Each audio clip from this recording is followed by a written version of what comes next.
getting into the different strategies for different economies, you mentioned, even throughout the country right now, we're seeing, some depreciation as well as some states that are still holding steady with some appreciation.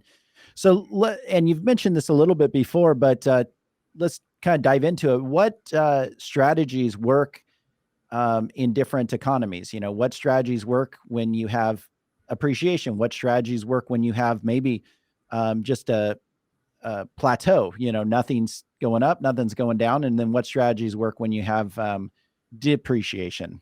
Right. I actually like the strategies when the market is starting to pull, when it pulls back or flat.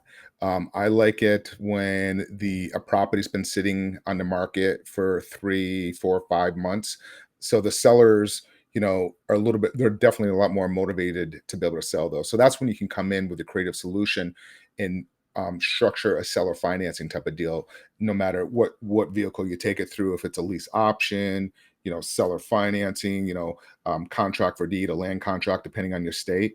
Um, those are the strategies that I really like, because you can actually, it's a win because you can help the seller and then you can also help the buyer.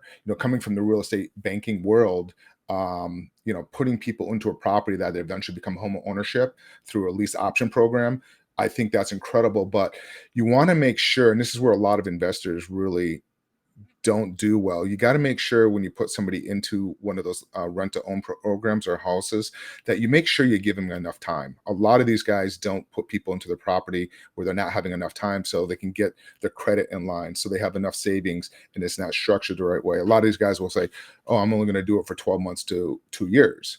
Well, especially in this economy, if you're selling that property at today's value and the market's pulling back, you need to make sure that you're giving enough time for that property to come back in value. So right now, if I'm doing a sandwich lease option, if you will, where, and it's, if you're just getting new into real estate, a sandwich lease option is probably one of the easiest and low capital entry point to kind of get into it. So what you're doing is you're taking a property from a seller that cannot sell it and they're getting ready to rent it.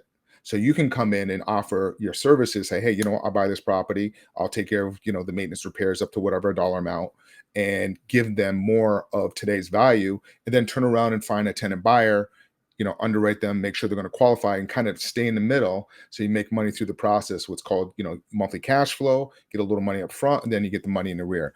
So during the down economy, those work really well. Now, in appreciation economy, that's where, the fix and flips come in. That's where the development comes in.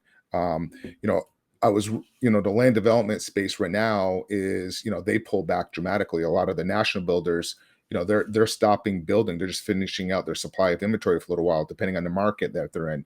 But, some areas like Carolinas, Texas, they're still growing, but other areas are pulling back. So, those are, you have to kind of understand who your end buyer is.